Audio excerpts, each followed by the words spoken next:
Okay, like Stewardship маш нахвиля, помлаш ченесне, чласен at Good morning. My traditional name is Homlash. I come from here in Tsartlip. Whenever I introduce myself, my late grandparents would always encourage us to maintain that we're not just from Tsartlip, the village of Tsartlip, but we're from That's our home territory. My position here, I'm the Marine Stewardship Director. So it's a newly established position under the Salish Seas Initiative. Stewardship is a little bit late to the party, but is now in the process of catching up. I just started my contract. I believe it's been a week now, so I'm still pretty fresh. I left a position in Sycam First Nation doing the same thing. I gave them 5 years in a number of different capacities, but I talked it over with my elders and my parents, my siblings and family, my kids, and they asked me to come home and help. It's time to come home and help now, Dad.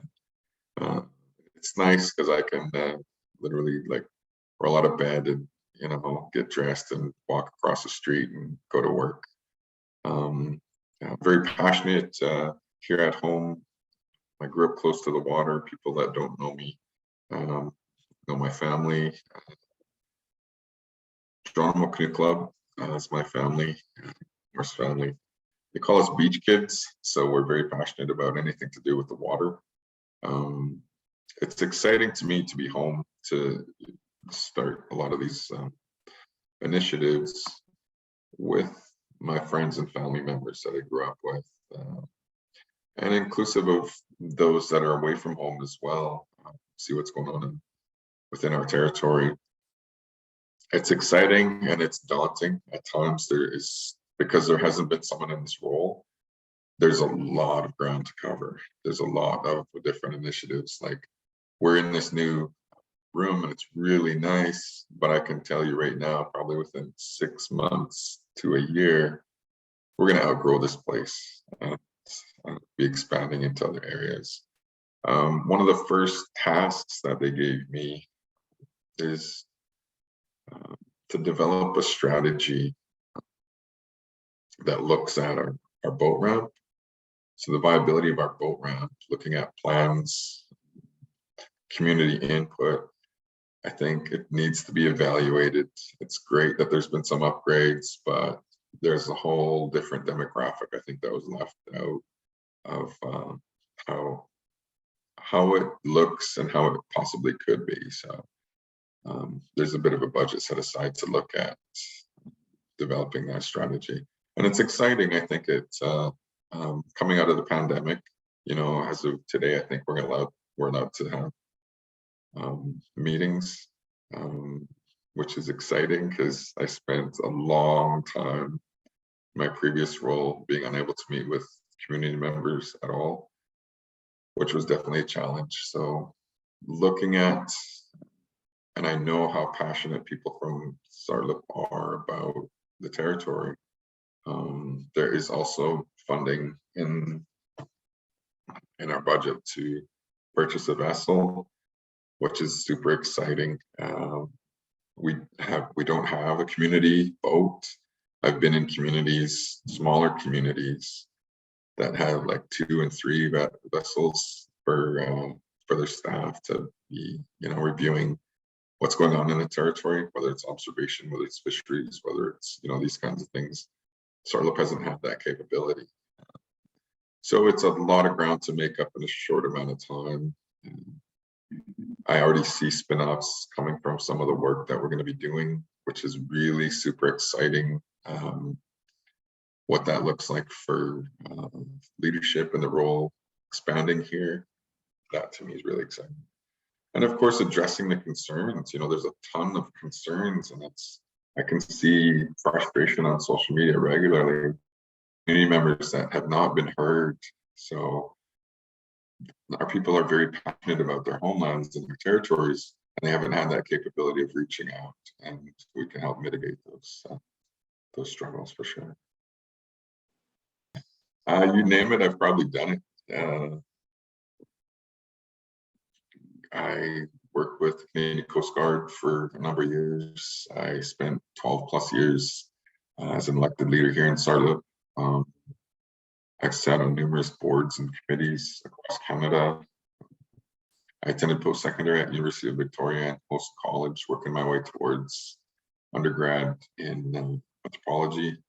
I did some time with NALMA, National Association of Lands, National Aboriginal Association of Lands Managers, so NALMA.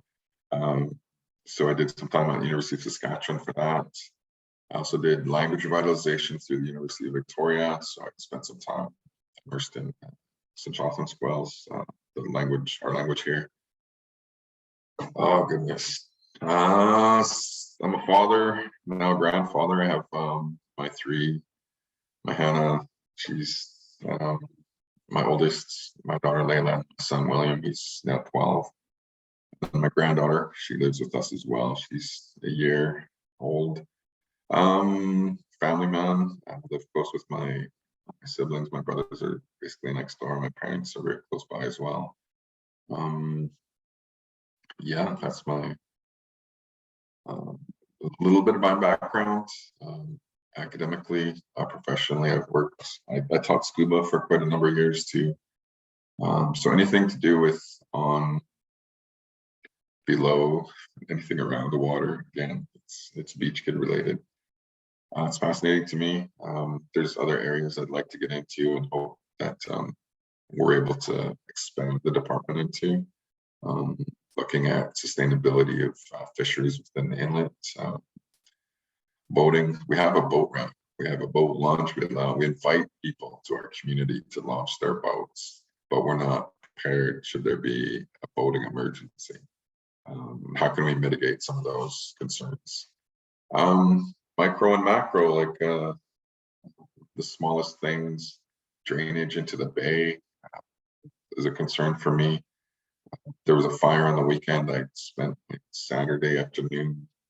There's a fire on a vessel in the Straits, and it to me could have infringed on the Douglas Treaty. So I kept my finger on the pulse just to make sure that leadership was informed, and anything that we might be able to do is at least we're aware, we're informed.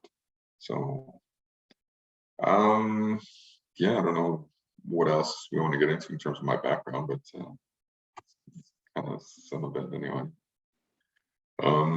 So by the time I'm done my contract here, I'd like to leave the community with a legacy that looks at stewardship not just as something that one department does, but that we're continuously working at as a nation.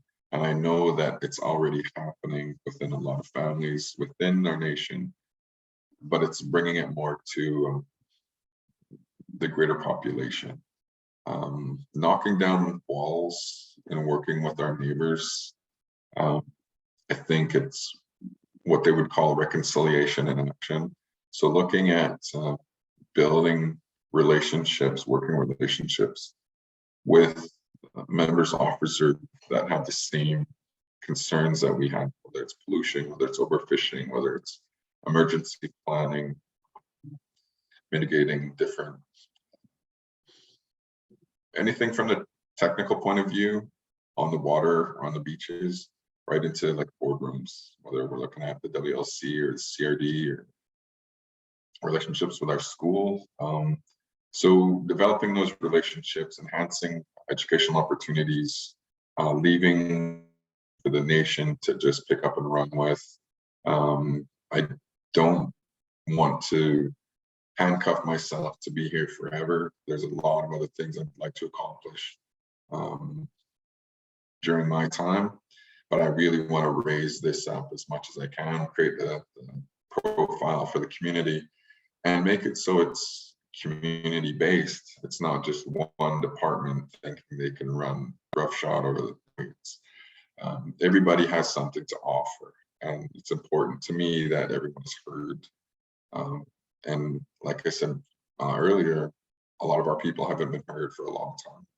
So when those words start to come out, they're going to be passionate. They're going to, especially coming out of the pandemic, I expect a lot of passion coming from a lot of our membership on and off reserve. Visitors from across the street.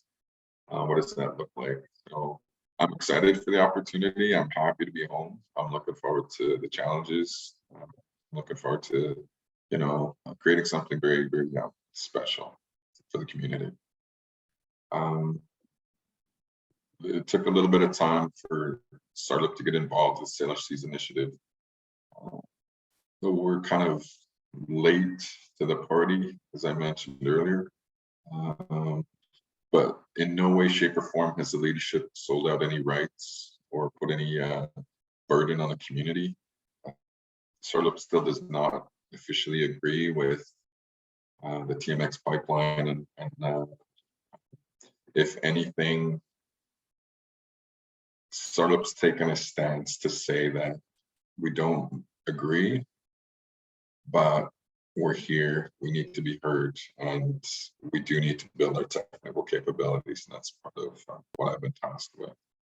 Other than that, I'm excited to be home. I'm looking forward to really building something special here.